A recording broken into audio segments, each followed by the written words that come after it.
क्षेत्रीय विभेद भोगिरहेको कर्णालीको समस्या लैङ्गिक विभेद भोगिरहेका महिलाको समस्या भन्दा फरक हुन सक्छ।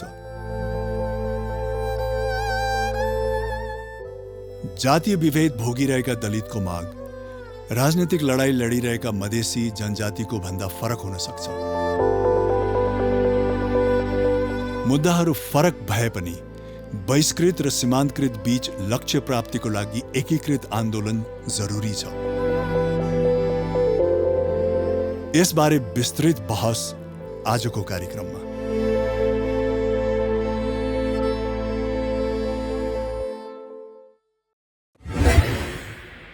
उच्च र नीचको प्रश्न, विभेद र बहिष्करणको प्रश्न, संस्कार र संरचनाको प्रश्न, सामाजिक व्यवहार र राजनीतिक चिन्तनको प्रश्न, मानवता र मानवाधिकारको प्रश्न। नमस्कार, म दयाहाङ राई जातको प्रश्नमा स्वागत गर्दछु। हाम्रो समाज विविधताले भरिएको छ। यही विविधतालाई हामीले गौरव पनि गर्छौँ। देश सुन्दर र सबल हुनका निम्ति विविधताले मात्र पुग्दैन। ती पक्षहरू सबल र सशक्त हुन जरुरी छ। आज बहिष्करणमा परेका समुदायहरू राज्यको मूलधारमा पुग्नका लागि आन्दोलन गरिरहेका छन्। यो आन्दोलन कसरी अगाडि बढिरहेको छ, यही कुरा बुझ्नका लागि आज म तुला नारायण शाहसँग कुरा गर्न जाँदैछु। उहाँ नेपाल मधेस फाउन्डेसनका संस्थापक पनि हुनुहुन्छ। सर, यो नेपाल मधेस फाउन्डेसनको कुरा गर्नुभयो, हजुर यसको संस्थापक पनि हुनुहुन्छ। सर, त यो मधेस आन्दोलनलाई पनि एकदमै नजिकबाट निहालिरहनु भएको व्यक्ति होइन? अहिले यसरी हेर्दा यो मधेस आन्दोलनबाट चाहिँ नै के प्राप्त भयो होला, कसरी हेर्नुभएको छ? अब यसरी कुरा गर्दाखेरि हामी 2063, 2064 र 2072मा भएको आन्दोलनलाई सामान्यतया बुझ्छौँ। हजुर होइन, गएको यो 14-15 वर्षमा 3टा आन्दोलन भएको छ मधेसमा। यो 3टै आन्दोलन चाहिँ नि राजनीतिक प्रवृत्तिका आन्दोलन थिए, राजनीतिक प्रकृतिका आन्दोलन थिए, राजनीतिक आन्दोलनहरू थिए। होइन, मधेसी समुदायको समस्या राजनीति मात्रै त होइन, तर यो जुन आन्दोलनहरू भयो त्यो चाहिँ राजनीतिक आन्दोलनहरू थियो। यसबाट पनि धेरै ठुलो उपलब्धिहरू प्राप्त भएको छ। होइन, उपलब्धिको कुरा गर्नु अगाडि हामी के बुझौँ भने समस्या के थियो त, के को लागि यत्रो ठुलो आन्दोलन भयो त भन्दाखेरि मधेसी समुदायको यो देशमा मूलतः 3टा समस्या थियो, राजनीतिक प्रकृतिका समस्या, राजनीतिक समस्याहरू। एउटा उसको पहिचानको सङ्कट थियो। मधेसी वेशभूषा, भाषा, संस्कृति, बोलीचाली, लवाई खवाईको हिसाबले जसलाई मधेसी चिनिन्थ्यो काठमाडौँमा, ती मानिसहरूको पहिचानको सङ्कट थियो नेपालमा। मधेसी समुदायका मानिसले के भन्थ्यो भने हामी अरूभन्दा फरक हौँ, नेपाली त नेपाली नै हौँ। तर त्यति बेलाको राज्यको माइन्डसेट के थियो भने सबै नेपाली बराबर भनेर, तिमी पनि नेपाली हो भन्नलाई सबै नेपाली बराबर, तर ट्रिट गर्दाखेरि चाहिँ नि तिमी दोस्रो दर्जाको नेपाली हो भन्ने थियो। होइन, र यसलाई अझ सरल तरिकाले भन्नुपर्दा कसरी पहिचान सङ्कटमा थियो त भन्दाखेरि वेशभूषा, भाषा र संस्कृति, यो 3टा कुराले पहिचान निर्धारण गर्दो रहेछ। मधेसी समुदायको वेशभूषा यहाँ मान्यता पाएको थिएन। धोती कुर्ता लगायो भने हेपिन्थ्यो। मैथिली, भोजपुरी, अवधी, थारू मधेसका भाषा हुन्। त्यो बोल्दाखेरि यहाँ गाली खाइन्थ्यो। नेपाली नै बोल्नुपर्ने, प्रष्ट नेपाली बोल्नुपर्ने। र संस्कृति जस्तो कि छठ, होली, यी सब जुन मधेसका संस्कृतिहरू थिए, त्यसले चाहिँ नै नेपाली राज्यले त्यसलाई चिनेको थिएन, त्यसलाई सेलिब्रेट गर्ने चलन थिएन। यो 3टा कुराले गर्दाखेरि मधेसी पहिचान सङ्कटमा परेको थियो। त्यसको संवैधानिक रूपमा पहिचान दिनु पर्यो भने आन्दोलनको एउटा एजेन्डा थियो। हजुर, दोस्रो एजेन्डा राजनीतिक प्रतिनिधित्वको थियो। मधेसी समुदायको जुन जनसङ्ख्या छ नेपालमा, त्यस्तो आधारमा प्रतिनिधित्व अत्यन्त न्यून थियो राजनीतिमा। आखिर राज्य सञ्चालन त राजनीतिले गर्ने हो। त्यसैले राजनीतिमा प्रतिनिधित्व कम भयो, उचित हुनु पर्यो, हाम्रो जति जनसङ्ख्या छ त्यति हुनु पर्यो भनेर मधेसी आन्दोलनको दोस्रो एजेन्डा थियो। र तेस्रो चाहिँ नि राज्यका संरचनाहरूमा मधेसी अनुहार देखिँदैन थियो। फेरि राज्यको संरचना भनेको के हो? होइन, राज्यको बन्दुक, राज्यको कलम र राज्यको पैसा भनेको राज्यको सञ्चालन गर्ने निकाय हो कि अरू सबै काम छैन। बन्दुक कसले चलाउँछ, पैसा कसले चलाउँछ र कसको कलमले कसैको जीवन निर्धारण हुन्छ। सो pen, gun and money state हो। त्यो 3टा ठाउँमा मधेसीको उपस्थिति थिएन। अनि मधेसीहरूको डिमान्ड एजेन्डा के थियो भने राज्यमा हामी किन भएन त, राजनीतिमा हाम्रो किन कम प्रतिनिधित्व भयो, हाम्रो वेशभूषा भाषा संस्कृतिलाई किन हेपिन्छ भन्ने चाहिँ एजेन्डा थियो। यसलाई सूत्रबद्ध भन्नुपर्दा पहिचान, प्रतिनिधित्व र पहुँचको लागि मधेसमा आन्दोलन भएको थियो र यो तीनटै आन्दोलनमा मोर और लेस तीनटै कुरालाई सम्बोधन गर्ने प्रयास भएको छ। तर खोजे अनुसारको भएन, त्यसैले पछिल्लो आन्दोलन हामी सफल भएको मान्दैनौँ जति हामी खोजेका थियौँ। तर हाम्रा एजेन्डाहरू थोर बहुत रूपमा चाहिने सुन्ने प्रयास भएको छ, किनभने हाम्रो आन्दोलन बलियो थियो। जुन खोजिएको थियो त्यो त प्राप्त भएको अझै पनि छैन। पछिल्लो समयलाई हेर्दाखेरि आन्दोलनहरू अलिकति सुस्त अथवा त्यति यो आवाजहरू उठिरहेको हामीले महसुस गरिरहेको छैनौँ।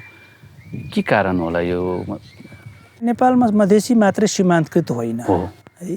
हजुर। नेपालको सामाजिक संरचना र नेपालको राज्यको संरचना यदि हामी राखेर हेर्छौँ भने प्रष्ट देखिन्छ।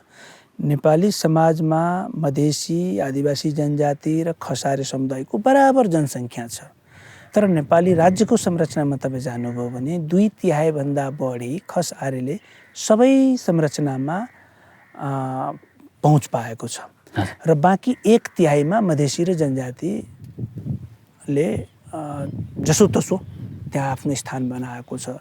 सो नेपालमा चाहिँ नि विभिन्न प्रकारले सीमान्तीकरण भएको छ। मधेसी पनि एउटा सीमान्तकृत समुदाय हो, तर सीमान्तीकरणको आधार चाहिँ विभिन्न छन्। यहाँ जातको आधारमा दलित समुदाय सीमान्तकृत छन् होइन, पहिचानको आधारमा आदिवासी जनजाति पनि, मधेसी पनि, क्षेत्रको आधारमा पनि मधेसी र लिङ्गको आधारमा महिला। यहाँ सीमान्तकृतहरूको देश हो यो। तर यो मधेसले मात्रै किन थोरै पायो र अझै अहिले आन्दोलन किन सुस्त भएको छ भन्दाखेरि पछिल्लो समयमा मधेसले मात्रै चर्को रूपमा आवाज उठाउन सक्यो। जसले चर्को रूपमा आवाज उठाउँछ, जसले सङ्घर्ष गर्न तयार हुन्छ, हिम्मत गर्छ, त्यसले थोरै पाउँछ। मधेसले त्यो भएको हो। अन्य सीमान्तकृतहरूको आन्दोलन त्यो रूपमा उजागर हुन सकेन जुन रूपमा मधेसले गर्यो। त्यसले गर्दाखेरि चाहिँ नि एउटा लाग्छ मलाई कि मधेसको आन्दोलनले जति पायो त्यसपछि सुस्त किन भयो भने अब आन्दोलन कसले गर्छ त? आन्दोलन तीनटा कुराको मिश्रण हो क्या, एजेन्डा, अर्गनाइजेसन र लिडरसिप भन्छ क्या होइन। त्यो जो मान्छे अगुवा हुन्छ ऊ लिडर बन्ने हो होइन। मधेस आन्दोलनबाट उठेका लिडरहरू अहिले व्यवस्थापन भइसके होइन। थोरै आन्दोलनको एजेन्डालाई सम्बोधन गरे, ती सङ्गठनहरू निर्माण भएका थिए, ती सङ्गठनहरू आन्दोलनबाट निर्वाचनको राजनीतिमा गए, नेताहरू निर्वाचन भएबाट मन्त्री बन्न थाले। सो लिडरहरूको व्यवस्थापन भयो होइन, अर्गनाइजेसनहरू निर्वाचनको राजनीतिमा लागे। त्यसैले अब आन्दोलन गर्नु तिनलाई त्यति महत्त्वको विषय रहेन। मधेस आन्दोलन नभएपछि अरू त आन्दोलितै थिएन। अहिले अरू त मधेसलाई हेरेर कि त डाहा गरेर बसेका थिए कि त लोभ गरेर बसेका थिए। यिनै जस्तै आन्दोलन गर्न पाए हुन्थ्यो भनेर होइन।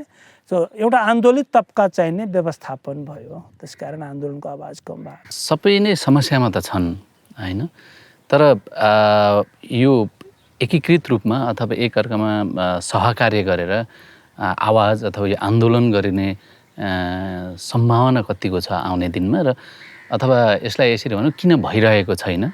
जात, क्षेत्र, लिङ्ग र भूगोलको हिसाबले, रङको हिसाबले, भाषाको हिसाबले विभेद भएको छ। त्यसबाट धेरै मान्छे विभेदमा परेका छन्, धेरै सीमान्तकृत छन्। तर सबै सीमान्तकृत मिल्न किन सकेको छैन, अथवा सबै सीमान्तकृत मिलेर एकीकृत रूपमा आन्दोलन किन गर्न सकेका छैनन् भन्ने कुरामा हामी कुराकानी गर्दैछौँ अघि पनि। के हो भने पहिलो कुरा, जो आन्दोलन गर्छ ऊ कसैको विरुद्ध आन्दोलन गरेको हुन्छ। राज्यमा हिस्सेदारी चाहियो भनेर आन्दोलन गर्छ।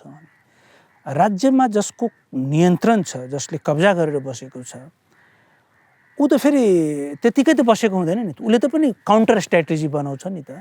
उसले भ्रमको खेती गर्छ, आन्दोलनलाई कसरी डिफ्युज गर्न सकिन्छ भनेर रणनीतिहरू बनाउँछन्।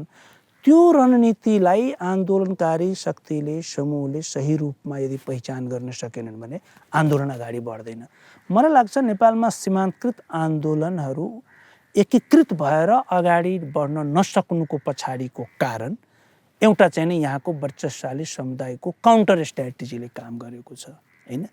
अब त्यो हो भने त्यो कसरी काम गर्यो त भनेर एउटा उदाहरणबाट हामी हेरौँ। जस्तो कि मधेसले आन्दोलन गरिरहेको थियो, तर मधेस सँगसँगै जनजाति, आदिवासी जनजातिले किन आन्दोलन गरेन भन्दाखेरि लामो समयदेखि जहिलेदेखि नेपालमा विभेदको रचना गरियो, राज्यको जब संरचना बन्यो, आधुनिक राज्यको संरचना 2007 साल यता बन्न सुरु गरे हो। 2016 साल 2015 साल 16 सालमा चुनाव भयो 15 सालमा र 17 सालमा पञ्चायत आयो। पञ्चायतले नयाँ प्रकारले त्यो बन्न लागेको राज्यलाई ध्वस्त गरेर विभेदको बीजारोपण गरे हो। उसले के भन्यो भने एक भाषा एक भेष, हैन? हामी असली नेपाली, उनीहरू नक्कली नेपाली भनेपछि हामी भनेपछि पहाडमा बस्न जति अनुहार छ त्यो सबै हामी असली नेपाली, मधेसीहरू चाहिँ इन्डियाबाट आएको भन्ने खालको प्लान्टेसन गरे हो नि त। सो यसलाई चाहिँ अझ राम्रोसँग बुझ्नु पर्दा कसरी भने राष्ट्रियताको राष्ट्रवादको नाममा सीमान्तकृतलाई विभाजित गर्यो कि, र त्यो फर्मुला अहिलेसम्म काम गर्छ। त्यसैले काउन्टर स्ट्राटेजीमा सीमान्तकृतहरू ट्र्याप्ड भएको यस्तो अनेक छन्। दोस्रो कुरा चाहिँ एजेन्डामै प्रष्टता देखिएन नेपालको सीमान्तकृतहरूको आन्दोलनमा। केही एजेन्डा हाम्रो साझा छन् र केही एजेन्डा हाम्रा विशेष छन्, हैन? सीमान्तकृतहरूको बिचमा यसमा छलफल हुनु पर्यो, यसमा सहमत हुनु पर्यो कि के कुरा चाहिँ नि साझा छन् र के कुरा चाहिँ नि हाम्रो अलग छन्।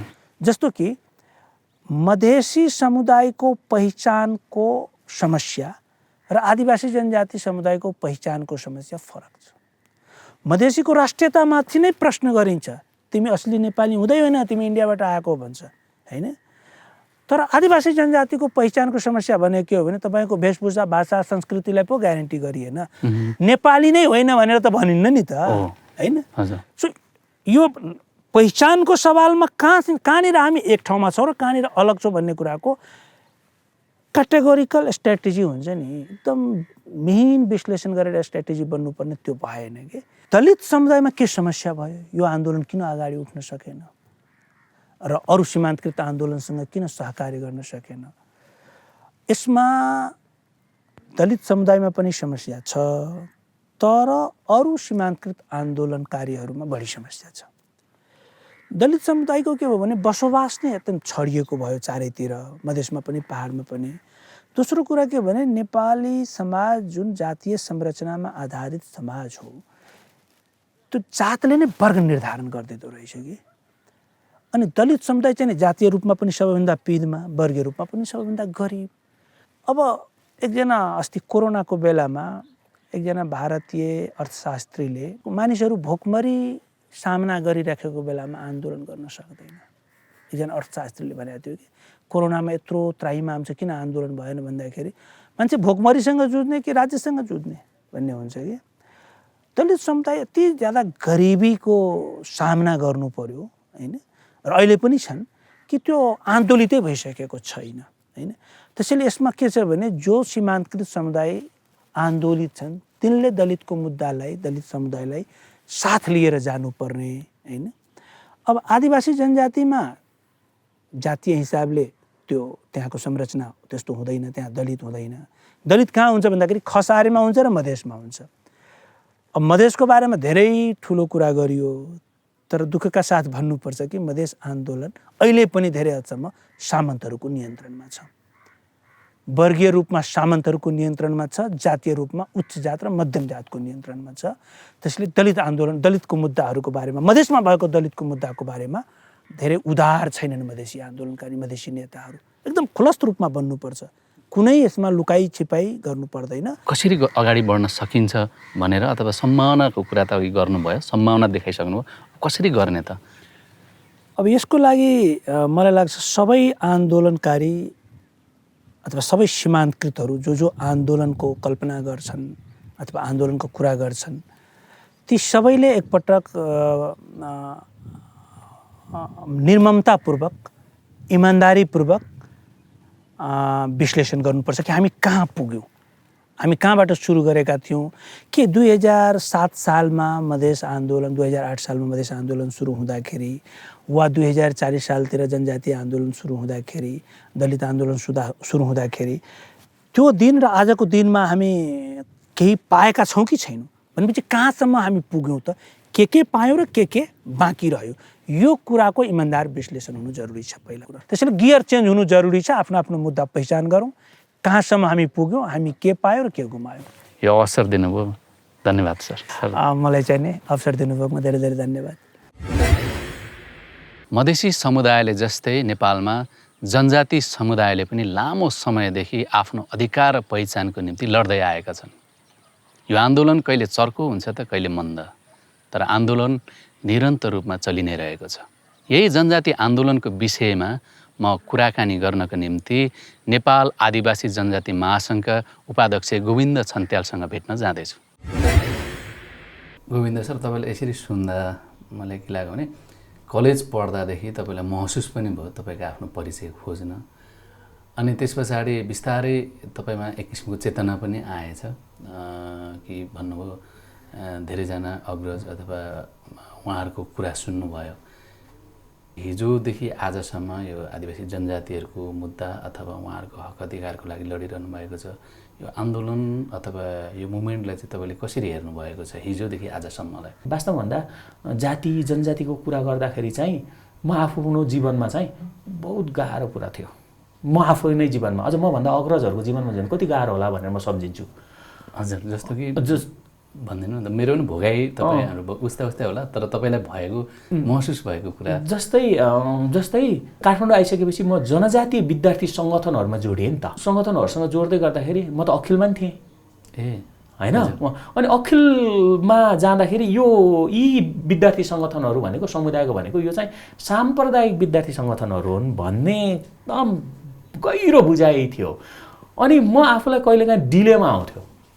हजुर, डिलेमा के आउँथ्यो भन्दा होइन म छन्त्याल विद्यार्थी अथवा जनजाति विद्यार्थीमा हिँड्नु भनेको अथवा त्यहाँ पनि सङ्गठित हुनु भनेको कोही कमजोरी त होइन भन्ने कहिलेकाहीँ म आफूलाई पनि भित्र मनमा रहन्थ्यो। किन भन्दा त्यो भनेको सेकेन्ड क्लासको बिहेभ जस्तो गर्थे। अखिलमा मात्र हिँड्नेहरूको एउटा अथवा नेभीसँग मात्र हिँड्ने खालको एकदम मूलधारको जस्तो त्यस्तो खालको चाहिँ अनुभूति गर्दै आयो। र अहिलेको स्टेजमा चाहिँ त्यो चाहिँ अलिक कमी भएको हो कि बा आफू लागेर त्यस्तो लागेको हो, तर कम्तीमा सार्वजनिक वृत्तमै चिया गफमै अब गफ गर्न सकिन्छ यस्ता कुराहरू। दलितको मुद्दा, जनजातिको मुद्दा, मधेसीको मुद्दा, भाषाको मुद्दा, अधिकारको मुद्दा, पहिचानको मुद्दा, प्रतिनिधित्वको मुद्दा होइन, यो मुद्दाहरू चाहिँ राजनीतिक रूपले सोच विचार गरिकन राजनीतिक दलभित्र बहस चाहिँ लामो समय भएन। त्यसको बाछिटा चाहिँ 46 सालको परिवर्तन पछाडि पछिल्लो यो 30 वर्षको उमा हामीले हेऱ्यौँ भने यो विषयहरू चाहिँ त्यो दलभित्रको चाहिँ समावेशिताको कुरा, दलभित्रको चाहिँ लागेकोहरूलाई यो भन्ने कुराको चाहिँ अखिलमै पनि अथवा अरू पार्टीको मेकानिजममा पनि त्यो देखिँदैन थियो, पटक्कै देखिँदैन थियो। मुद्दाको त झन् अर्को अझ पर कुरा, मुद्दा त झन् त्यो मुद्दा त्यसरी, तर त्यसमा चाहिँ थोरै सिफ्ट चाहिँ भएको छ अहिले। जो बहिष्कृत अथवा सीमान्तकृतहरूको आवाज अझै कम भएको हो कि अथवा जसको विरुद्धमा चाहिँ अथवा राज्य पक्षले चाहिँ नै यो कुरालाई चाहिँ नै डाइभर्ट गरिरहेको, यो चाहिँ कहाँनिर के छ होला? यसको विभिन्न आयामहरू छ। त्यसमध्ये एउटा आयाम चाहिँ त्यो देशभित्र, त्यस देशको भूगोलभित्र बस्ने सबै खाले जनताको होइन म यो देशको नागरिक हुँ भन्ने प्रत्याभूत गर्ने वातावरण विभिन्न संविधानको मार्फत होला, ऐन कानुन मार्फत होला, कार्यक्रम मार्फत होला, त्यो खालको बाटो अथवा त्यो खालको वातावरण बनाउने दायित्व चाहिँ राज्य हो। त्यो राज्य चाहिँ हिजोदेखि अहिलेसम्म चुकिराखेको छ। समुदाय आफै भनौँ न, एकचोटि दलित आफै, जनजाति आफै, मधेसी आफै, महिला आफैले यो प्रतिरोध किन सङ्घर्ष बिना अधिकार प्राप्त गर्न सकिँदैन। यो त इस्टाब्लिस कुरा हो नि, स्थापित कुरा हो नि। त्यो कुराहरूलाई चाहिँ यो विभिन्न आन्दोलनहरूले चाहिँ एकले अर्कालाई कसरी कम्प्लिमेन्ट गर्ने होला, एकले अर्कालाई कसरी सघाउने होला, दलितको बारेमा जनजाति कसरी बोल्ने होला, जनजातिको बारेमा मुस्लिम कसरी बोल्ने होला, महिलाको बारेमा मधेसी कसरी बोल्ने होला। जस्तै नागरिकताको केसमा भनौँ न, मुस्लिम महिलाको कुचरा र मधेसीले कसरी त्यहाँ कम्प्लिमेन्ट गर्ने होला होइन।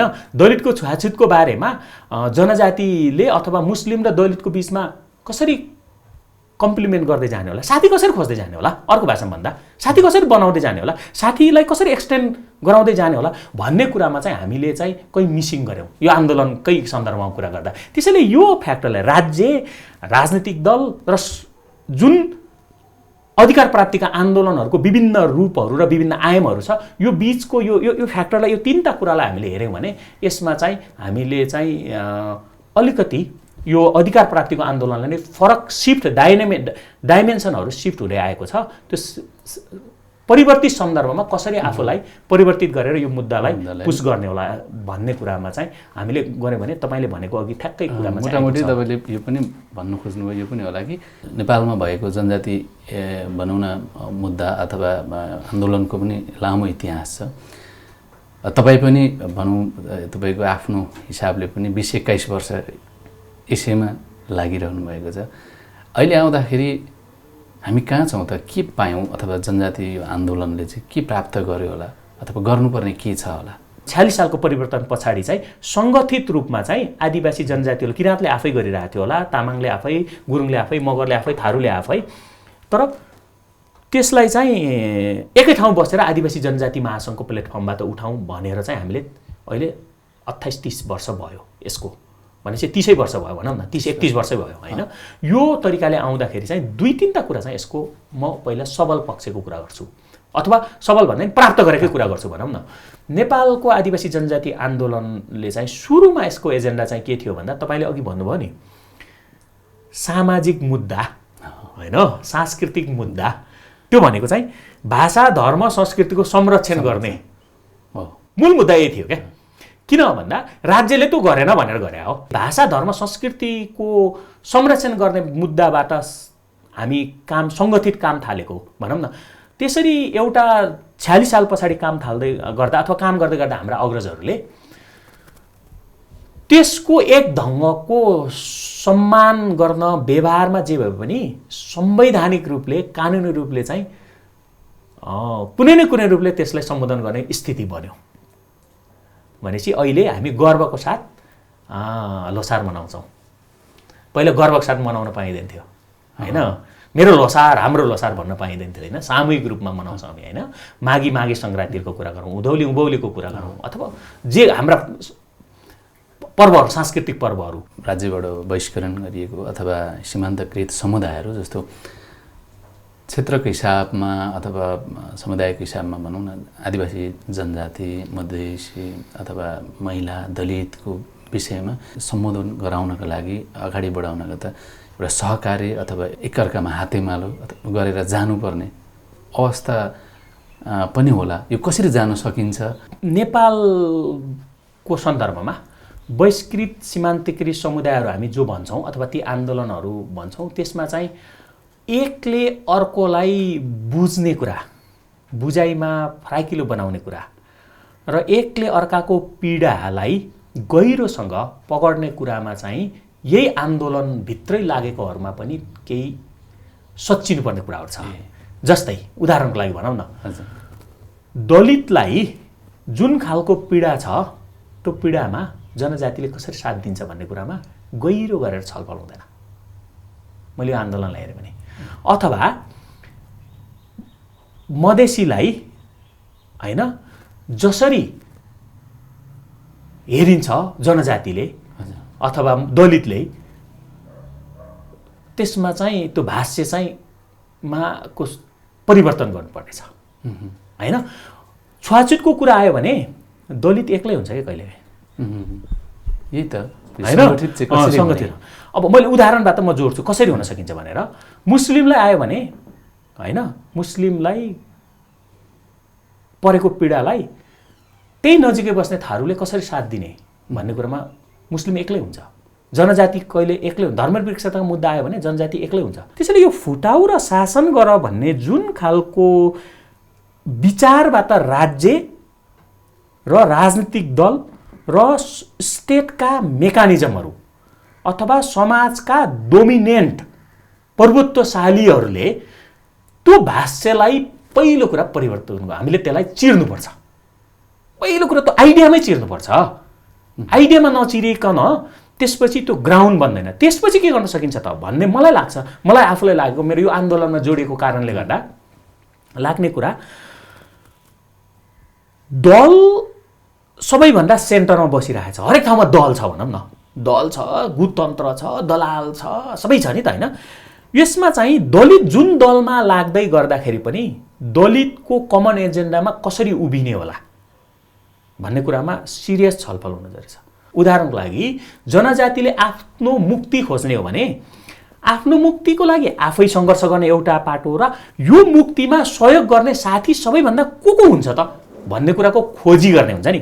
त्यो खोजी गर्ने बाटो चाहिँ संवाद, छलफल, डाइलग होइन, विभिन्न तरिकाले र कुन कुन कमन एजेन्डा हुन् भन्ने तरिकाले एउटा काम नगरिकन हामीले चाहिँ प्राप्त भएका अधिकारहरू पनि गुम्ने सम्भावना त्यत्तिकै हुन्छ र थप अधिकार प्राप्त गर्ने कुरामा पनि चुनौती थपिँदै जान्छ। त्यसैले म चाहिँ बुँदैमै भन्दा, ठ्याक्कै बुँदामा भन्दा पहिलो कुरा चाहिँ बहिष्कृत सीमान्तकृत भनेका आदिवासी जनजातिहरूदेखि लिएर दलित, मधेसी, महिला, मुस्लिम सबै यौनिक तथा लैङ्गिक अल्पसङ्ख्यकहरू छन्।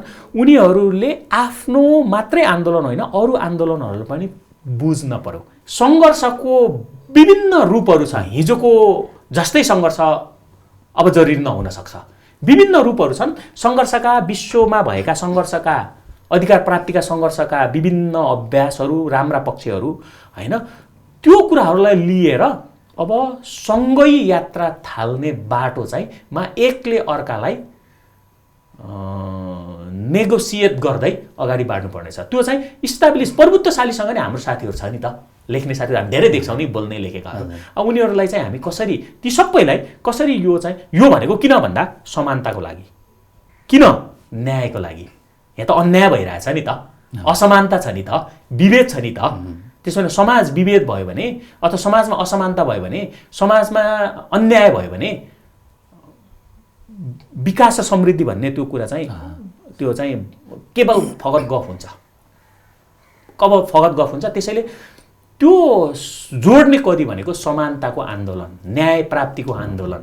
त्यो आन्दोलनमा कुन कुन फ्याक्टरहरूलाई कसरी जोड्ने भन्ने कुरामा चाहिँ अलिक बहस, संवाद, छलफल मार्फतै विभिन्न तरिकाको, फेरि यो म भन्दैछु होइन, विभिन्न तरिकाको अहिले नयाँ नयाँ रूप छ, आइटीको जमाना छ होइन, विभिन्न तरिकाले जोडेर लग्यो भने मेरो विचारमा समाजमा अगाडि बढाउन र प्रगतिशीलतिर समाजलाई लैजान सजिलो हुन्छ होला भन्ने, अथवा सजिलो हुन्छ भन्ने पनि अगाडि जान्छ होला। यो विषयमा फेरि हामी पछि पनि कुरा गर्दै जाउँला। आजको दिनको लागि हामीलाई समय दिनुभयो, यो समयको लागि धेरै धेरै आभारी छौँ तपाईँलाई पनि। अनि त्यसै गरिकन यो कार्यक्रमको इन्टायर टिमलाई पनि मेरो तर्फबाट र नेपाल आदिवासी जनजाति महासङ्घको तर्फबाट धेरै धेरै आभार व्यक्त गर्छौँ। हस्,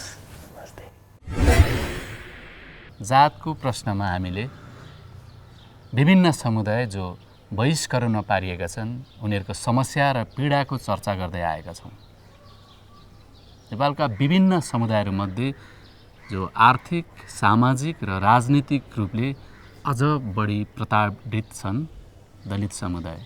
नेपालको सन्दर्भमा लगभग 7 दशक अगाडिदेखि आफूमाथि भएको उत्पीडनको विरुद्धमा दलित समुदायले सङ्घर्ष गर्दै आएका छन् र अझै पनि लामो समयसम्म दलित समुदायले यसको विरुद्धमा आन्दोलन गर्नुपर्ने देखिन्छ।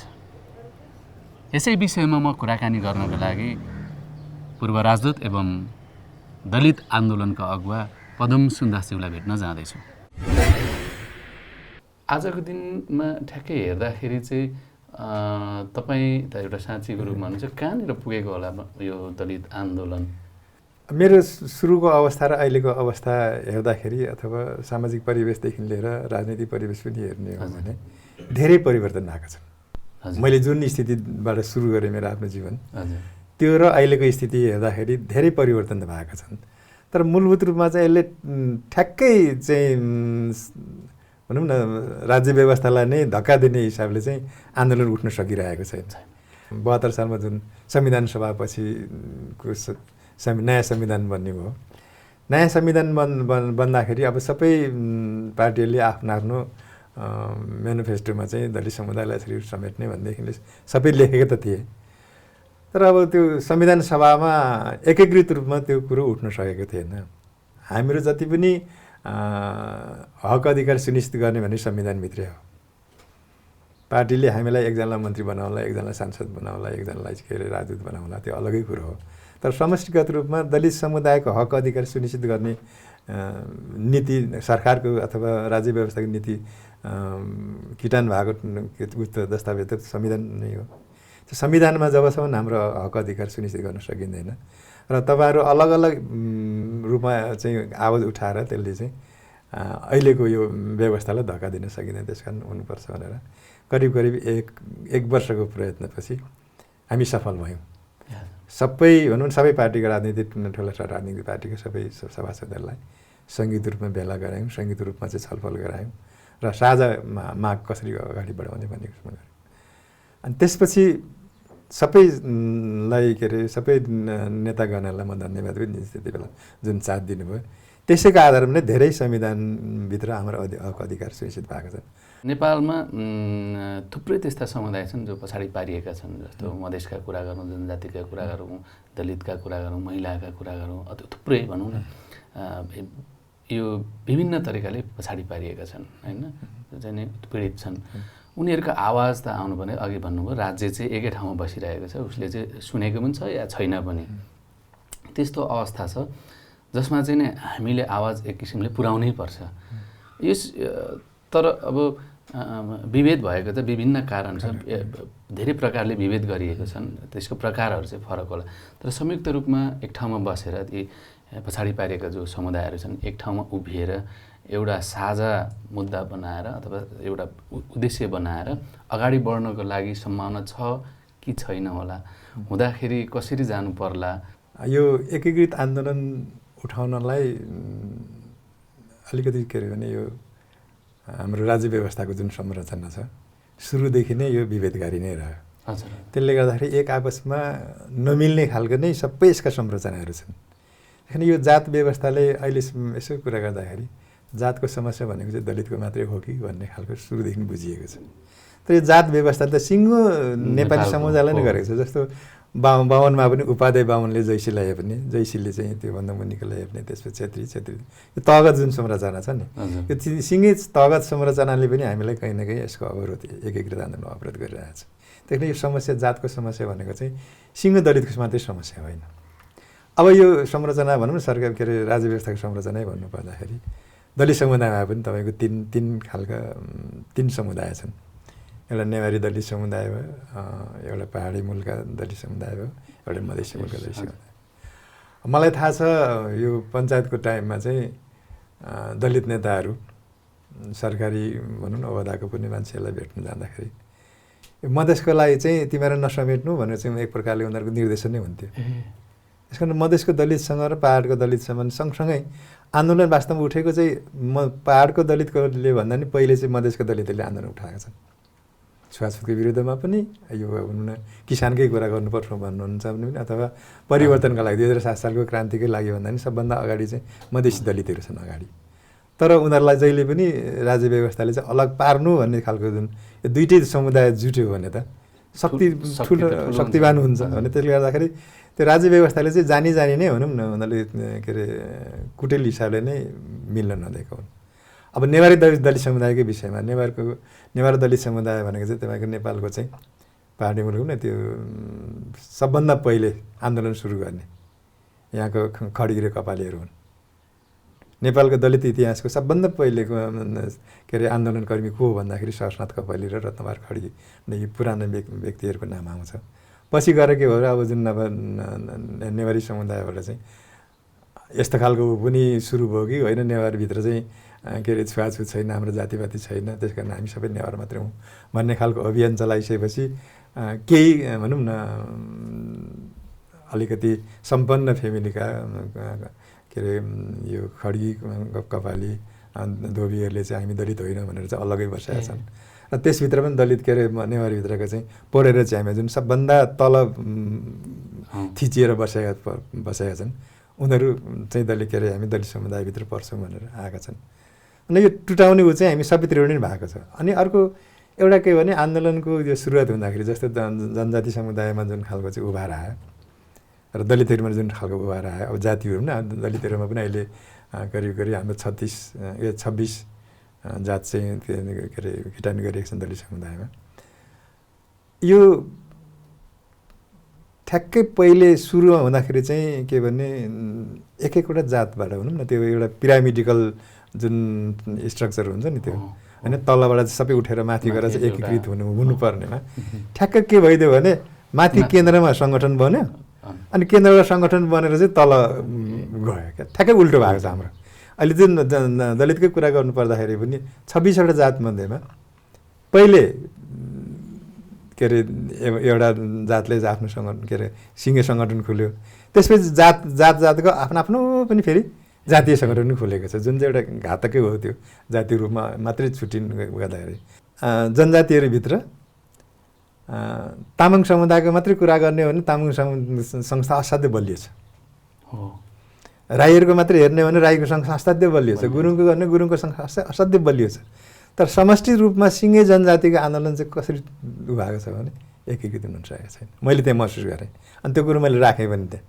हाम्रो त्यो उल्टो भएको छ, सिङ्गे जातीय संस्था चाहिँ बलियो छ, के एकीकृत संस्था खोज्छ। ठ्याक्कै त्यही स्थिति हाम्रो दलित समुदायको पनि छ। अनि अर्को कुरो के हो भने हामीले राज्य संस्थालाई चाहिँ धक्का दिनको लागि पार्टीगत व्यवस्था भएपछि हामी पार्टीमा लाग्नै पर्छ। हाम्रा कुरा राख्ने भनेको हामीले लड्ने भनेको चाहिँ आफ्नो पार्टीभित्र हो। जबसम्म पार्टीभित्र आफ्नो कुरा राख्न सक्दैनौँ, पार्टीलाई चाहिँ त्यसलाई चाहिँ गलाउन सक्दैनौँ, अन्तिममा गएर त हामी फेरि के भने पार्टीले जे भन्छ त्यो कुरो मान्ने नै अवस्था हुन्छौँ। अहिले देखियो जुन भनौँ न विडम्बना। त्यस कारण यसलाई एकीकृत रूपमा लानको लागि चाहिँ के भने यो पार्टीगत रूपमा जसरी हामी लागेको छौँ, पार्टीमा लाग्ने मान्छेले आफ्नो भाग पार्टीभित्र बसेर आफ्नो भाग खानको लागि मात्रै होइन। हामी दलित समुदायले चाहिँ हामी 21औं शताब्दीमा पनि अहिले पनि हामी के अरे पशु कुकुर र बिरालो भन्दा पनि हेपिएर बस्नुपर्ने जुन स्थिति छ, त्यो स्थितिबोध हामीले हाम्रो पार्टीलाई गराउने कि नगराउने अहिले च्यालेन्ज त्यहाँनिर देखेको छ। अनि म मेरो सबै साथीहरूलाई मेरो विशेष अनुरोध के गर्छु भने तपाईँहरूले आफ्नो हक अधिकार सुनिश्चित गर्ने भने पार्टी बेगर तपाईँहरूको राज्य व्यवस्थामा पुग्ने, अब पार्टीगत व्यवस्थामा हामी पार्टीमा लाग्नै पर्छ। त्यो स्वतन्त्र भएर बसेर चाहिँ आन्दोलन हाँक्छु भन्ने भनेको चाहिँ त्यो दिवा स्वप्न मात्रै हो। हामीले पार्टीले जुन राज्य सत्तामा पुग्छ त्यसलाई नै धक्का दिने हो। त्यस कारण अहिले जति पनि हक अधिकार हाम्रो सुनिश्चित भएका छन् सबै पार्टीमा लाग्नेको त हालत त त्यही नै छ होइन। त्यो जुन खालको निर्वाचन प्रणाली छ, जुन खालको विभेद घटिरहेको छ त्यसलाई त्यही प्रोटेस्ट गर्ने ऊ छ। हामीले त संयुक्त रूपमा गर्न सकेको छैनौँ। त्यसमा सबभन्दा ठुलो व्यवधान भनेको चाहिँ पार्टीले, मेरो पार्टी सरकारमा छ भने मैले बोल्नु हुँदैन भन्ने हाम्रो जुन एउटा मनोभावना छ त्यसले नै हामीलाई पछाडि पारिरहेको छ। किन हाम्रो सरकार, हाम्रो पार्टीको सरकार पार्टीमा छ भने त त्यति बेला धक्का दिने हो नि त हामीले त। एउटा कमसेकम संस्था हुनुपर्छ जसले चाहिँ सबै विभिन्न पार्टीमा छित्रिएर रहेका हाम्रा दलित नेताहरूलाई त्यो एकै ठाउँमा ल्याउने, एउटै आवाज बुलन्द गर्ने। पार्टीको आफ्नो एजेन्डा अनुसार त काम गर्नै पर्छ नै, तर विभेदको विषयमा जति पनि घटनाहरू हुन्छ त्यो त सबैलाई नै बराबरै असर पर्ने कुरा हुन्। त्यसको लागि एकै ठाउँमा ल्याउनको लागि चाहिँ त्यस्तो एउटा प्लेटफर्मको रूपमा काम गर्नुपर्छ भन्ने मलाई लाग्छ। त्यो सेम कुरो मैले जनजातिको पनि मैले कुरा गरेँ, मधेसमा पनि त्यही छ। हामी त्यो तिनटै जुन पाहाडका, मधेसका र नेवारी दलित समुदाय छन्, हामीले तिनटैको एउटा साझा संरचना बनाउनै पर्छ, साझा संस्थाको रूपमा बन्नुपर्छ र पार्टीगत रूपमा प्रत्येक पार्टीमा रहेका व्यक्तिहरूले आफ्नो पार्टीले दबाब दिन सक्नुपर्छ। तपाईँले हामीलाई समय दिनुभयो र यति जानकारी दिनुभयो, यसको लागि सरप्रति आभारी छु। हस्, धन्यवाद सर। धेरै धेरै धन्यवाद। मलाई जुन यो मौका दिनुभयो समता फाउन्डेसनले जातको प्रश्नमा जुन अन्तर्वार्ता लिने मेरो आफ्नो अनुभवहरू सेयर गर्ने मौका दिनुभयो, यसको लागि धेरै धेरै धन्यवाद। यो देशमा मानिसलाई समुदाय र क्षेत्रको हिसाबले मात्रै बहिष्करण पारिएको छैन, लैङ्गिक हिसाबले पनि विभेद र उत्पीडनमा पार्ने काम भइरहेको छ। परिणाम त महिलाले स्वतन्त्र रूपमा बाँच्न, आफ्नो चाहना अभिव्यक्त गर्न र बाहिरी संसारमा उभ्याउन सकिरहेको छैन। महिलाको दुःख, समस्या अनि सङ्घर्षको कुराकानी गर्न म महिलाको हक हितको निम्ति पैरवी गर्दै आउनुभएको शुभकायस्थज्यूलाई भेट्न जाँदैछु। उहाँ बडी एन्ड डेटाको निर्देशक पनि हुनुहुन्छ। 14 वर्ष जसरी तपाईँले काम गरिरहनु भएको यो समयमा परिवर्तनहरू त भए, त्यो परिवर्तनको गतिलाई कसरी तपाईँले हेर्नुभएको छ अथवा यसलाई चाहिँ कसरी मूल्याङ्कन गर्नुहुन्छ? अब 14 वर्षमा धेरै लामो समय होइन, तर अब अन्तर्राष्ट्रिय रूपमा नै ट्रेन्ड हेर्ने हो भने चाहिँ विभिन्न मुलुकहरू विभिन्न रिजनहरू जियोग्राफिकल रिजनहरू नै अलि रिग्रेसिभ स्टेटमा गइरहेको हो भन्ने चाहिँ धेरै अध्ययनहरूले अहिले देखाइरहेको छ होइन। धार्मिक असहिष्णुता बढ्नु, रिलिजियस इन्टलरेन्स बढ्नुदेखि लिएर हुन्छ नि, जस्तै विभिन्न राज्यहरूमा हेर्ने हो भने कस्तो खालको व्यक्तिहरू चाहिँ पावरमा पुगेको छ त होइन। ब्राजिलदेखि लिएर फिलिपिन्सदेखि लिएर अमेरिकाको उदाहरण लिउँ होइन। त्यो सबै अन्तर्राष्ट्रिय जति पनि ब्याकग्राउन्डहरू छ त्यसले नेपालमा पनि सोझै असर पारिरहेको हुन्छ। हामी चाहिँ विशेष गरी डिजिटल अधिकार होइन, डिजिटल स्पेसमा जुन मानव अधिकार हुन्छ त्यसको बारेमा कुराकानी गर्छौँ र त्यो कुराकानी गर्दाखेरि फेमिनिस्ट लेन्सबाट गर्छौँ है। त्यो भनिराख्दाखेरि हामीले काम गर्ने विषयहरू भन्नुपर्दा फ्रिडम अफ एक्सप्रेसन होइन, त्यो सँगै डेटा प्राइभेसी र प्राइभेसीको विषय, अनलाइन भायोलेन्स कुरा गर्ने क्रममा अगेन मैले अघि सबै भने जस्तै पावरलाई चाहिँ क्वेसन गर्ने हो। अब डिजिटल स्पेसको कुराकानी गर्नु पर्दाखेरि एउटा चाहिँ नीति नियमको हिसाबले राज्यले पनि फरक खालको नीति नियम ल्याउन खोजिरहेको छ अनलाइन स्पेस र डिजिटल स्पेसलाई कन्ट्रोल गर्नको लागि। र सँगै सोसियल मिडिया प्लेटफर्म्स जति पनि कम्पनीजहरू छन् जसले चाहिँ हाम्रो सूचना डाटाहरू लगिरहेको छ उनीहरूको पनि आफ्नै किसिमको पावर एक्सर्साइज हुन्छ। सो हामीले कुरा गर्ने चाहिँ राज्य तर्फबाट पनि यो कर्पोरेट तर्फबाट र साथसाथै हाम्रो सामाजिक मूल्य मान्यताको पनि पावरको चाहिँ क्वेसन गर्छौँ। र सँगै जुन प्लेटफर्ममा हामी गर्दैछौँ ट्विटर फेसबुक उसले पो हाम्रो कन्टेन्ट निकालिदिने हो कि भनेर चाहिँ अब चाहिँ पावर एक्सर्साइज चाहिँ धेरै ठाउँबाट भइरहेको छ र यो हुनु भएन होइन। मलाई चाहिँ आफ्नो तरिकाले स्वतन्त्रपूर्वक केही कुरा भन्न मन छ लेख्न मन छ भने डिजिटल स्पेसमा गर्न पाउनु पर्यो भन्ने एउटा काम भयो। अर्को हामीले काम गर्ने भनेको चाहिँ विशेष गरी यो अनलाइन स्पेसमै पनि विभिन्न मार्जिनलाइज कम्युनिटी सीमान्तकृत समूहहरूले कस्तो खालको चाहिँ वातावरण भोगिराख्नु पर्या हुन्छ भनेर। जस्तै जातकै कुरा गर्ने हो भने यति धेरै मिम्सहरू छ होइन, छ नि सीमान्तकृत जातलाई चाहिँ क्वेसन गरेर अथवा हेपेर लेख्ने। सो अनलाइनमा केही काम गर्दा मैले तपाईँलाई इमेल पठाउँदैछु र चाहिँ कसैले नपाओस् होइन, मेरो चाहिँ बिचबाट कसैले नचोरोस् भन्नको लागि सिक्योरिटीको अनलाइन सिक्योरिटीको ट्रेनिङहरू चलाउँछौँ हामी एक्टिभिस्टहरूको लागि अलि फोकस गरेर। र साथसाथै अर्को काम भनेको चाहिँ हामीले गर्ने भनेको यो विभिन्न विषयहरूलाई चाहिँ एकदमै सरल भाषामा, जस्तै कानुनकै कुरा पनि इन्टरनेटको बारेमा टेक्नोलोजीको कानुनहरू यति धेरै बनिरहेको छ अहिले, त्यसलाई अलि सरल भाषामा सबैले बुझ्ने खालको एक्सेसिबल ल्याङ्ग्वेजमा कसरी पस्किने त भनेर लहरू रिभ्यू गर्छौँ फेमिनिस्ट लेन्सबाट। हिजोदेखि आजसम्म हेर्दा यो तपाईँले काम गरिरहनु भएको समयलाई हेर्दाखेरि चाहिँ नि ती समुदायहरू हिजो र आजमा कस्तो देख्नु भएको छ? अब अधिकारकै क्षेत्रको कुरा गर्नुहुन्छ भने निश्चय नै धेरै नै छ नि अधिकारमा लेखिएको छ, नीति नियमहरू बनेको छ, तर त्यति हुँदाहुँदै पनि नीति नियमकै कुराकानी गर्ने हो भने त्यहाँभित्र भएको कमी कमजोरीको पनि कुरा गर्नुपर्छ जस्तो लाग्छ। जस्तै पहिलोमा अब नेपालको नीति नियम कसले बनाउँछ त होइन, जस्तै पहाडी अनि त्यसपछि बाहुन अनि पुरुष प्रतिबिम्बमै गर्नुपर्दा होइन उहाँहरूले बनाएको हुन्छ र नेपाली जनता सबैलाई एउटै खालको बाकसमा हालेर नीति नियम बनाइदिन्छ। त्यसरी नै महिलाको परिप्रेक्ष्यमा आउँदा पनि नेपाली महिला भनेर एउटा खालको ग्रुप होमोजिनाइज गरिदिन्छ। होमोजिनाइज गर्दाखेरिको समस्या चाहिँ के भयो भन्दा महिलाभित्रको जुन विभिन्न खालको आइडेन्टिटी भएको विभिन्न खालको परिचय भएको व्यक्तिहरूको त्यहाँ कुराहरू लुक्छ होइन। जस्तै अब महिला भन्ने बित्तिकै यहाँनिर त हुन्छ नि अब विभिन्न जात, विभिन्न धर्म, विभिन्न अब आर्थिक अवस्था, त्यो लगायत अब विभिन्न यौनिक तथा लैङ्गिक पहिचान भएको व्यक्तिहरू होइन, माइग्रेन्ट वुमेन हुनसक्ला, वैवाहिक अवस्था फरक पाएको हुनसक्ला र अपाङ्गता हिसाबले हुनसक्ला, एकदमै डाइभर्स नै छ। र यो महिलालाई एउटा खालको ग्रुपमा हाल्ने बित्तिकै उहाँहरूको समस्या उहाँहरूको कुराकानी त छुट्ने हुन्छ होइन।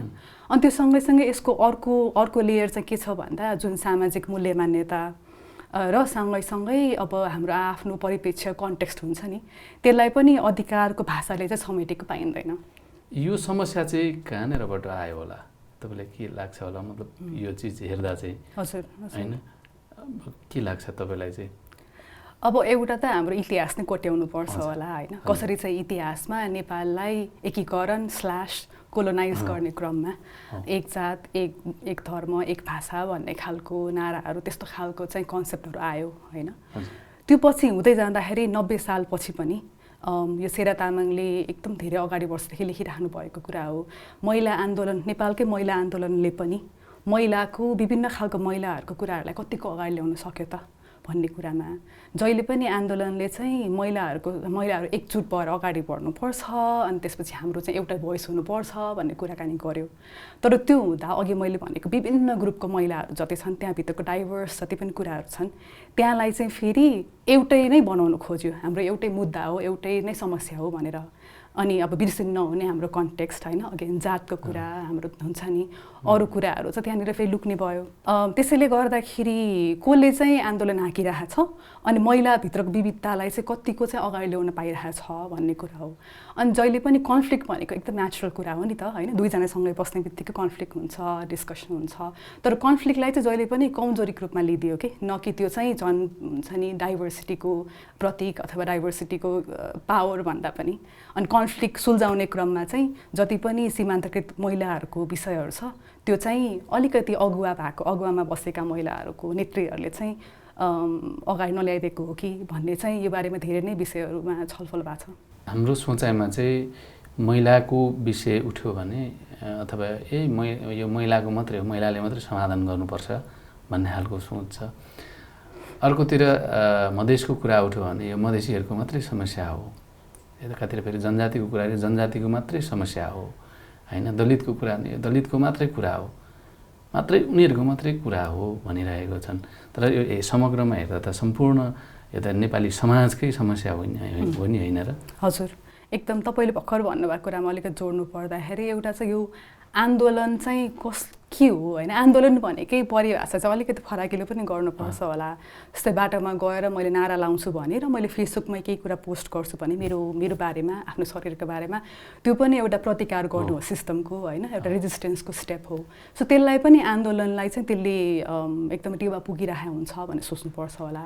र सँगैसँगै महिलाको बारेमा महिलाले बोल्ने अनि त्यसपछि दलित व्यक्तिको बारेमा दलितले बोल्ने भने हाम्रो महिलाभित्रको जुन अघि मैले कुरा गरेको बहुपहिचान हुन्छ नि, मधेसी दलित महिलाले चाहिँ कसको कुरा गर्ने त्यसो भयो होइन, गरि नै राख्नु भएको छ नि। मधेसी दलित महिलाले त तिनटै नै आइडेन्टिटीलाई लिएर कुराकानी गरिराख्नु भएको छ।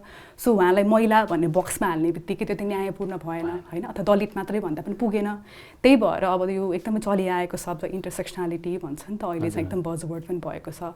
इन्टरसेक्सनालिटीको लेन्सबाट काम कुरा हुनु पर्यो होइन, त्यो सानो सानो बट्टामा राख्ने बित्तिकै नै समस्या भयो। अनि भइरहेको पनि त्यही हो होइन, स्टेटले पनि त्यही गर्छ, राज्यले पनि तिमी यो हो भनेर छुट्याइदिया हुन्छ। अनि हामी पनि आफ्नै भित्र मात्रै बोलिरहेको जस्तो, अनि सुन्नेहरू चाहिँ को हो त भने जस्तो होइन। सो अलिकति अलिक टाढाबाट हेर्दाखेरि चाहिँ एउटा भनेको यो पहिचानकै कुरा पनि सानो सानो बट्टामा हाल्नु भएन।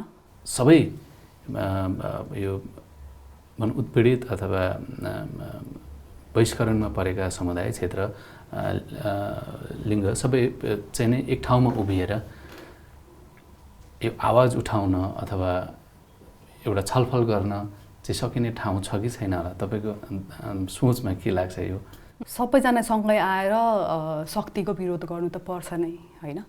अनि त्यो गरिराख्दाखेरि महिलाको विषय जेन्डरको कुरा भनेको इन्टरसेक्सनल हो होइन, यो चाहिँ सबै ठाउँमा नै आउने कुरा हो। अघि मैले भने जस्तो भूमिको कुरा गरे पनि आउँछ, वातावरणको कुरा गरे पनि आउँछ, दलितको विषय कुरा गरे पनि आउँछ, एलजिबिटिआईको इस्यु कुरा गरे पनि आउँछ र लगायत अरू पनि। सो यो जुन डाइभर्स भोइसेसहरू छ, जुन विविधता छ नि यहाँभित्रको आवाजहरूको सँगै आउने क्रममा त्यो चाहिँ दबाउनु भएन होइन। त्यो सबै भोइसेसहरूलाई अगाडि ल्याएर कसरी अकाउन्टेबल बनाउन सक्छ, कसरी चाहिँ कुरा ल्याउन सकिन्छ भन्ने त्यो चाहिँ होला मेरो चाहिँ कन्सर्न हुन्छ नि। र त्यो सँगै अब महिला आन्दोलनले अघि मैले भने जस्तै महिलाहरूले हरेक आन्दोलनमा कन्ट्रिब्युट गरि नै रहेको छ, त्यसलाई चाहिँ बरु अगाडि कसरी ल्याउने हो त होइन, त्यसलाई रेकग्नाइज कसरी गर्ने र रेस्पेक्ट कसरी गर्ने भन्ने कुरा त्यो पनि ध्यान दिनुपर्छ होला। हजुर, एकदमै खुसी लाग्यो यो समय दिनुभयो अनि यसको लागि आभारी छु। फेरि पनि भेटौँला, कुराकानी गरौँला। अहिलेको लागि बिदा चाहन्छु। हस्, धन्यवाद। आजको जातको प्रश्नमा बहिष्कृत तथा सीमान्तकृतहरूबीच एकीकृत आन्दोलनको विषयमा कुराकानी गऱ्यौँ। यो आन्दोलन कसैको विरुद्ध नभएर उत्पीडितहरूको सशक्तिकरणको लागि हो। तर एकीकृत आन्दोलनको आवश्यकता औलाउँदै गर्दा बहिष्कृत तथा सीमान्तकृतहरू कहिले एक ठाउँमा आउने, कहिले साझा मुद्दा बनाउने र योजना बनाउने, यो विषयमा सोचौँ र पाइला चालौँ भन्दै जातको प्रश्नबाट म दयाहाङ राई बिदा हुन्छु। नमस्कार।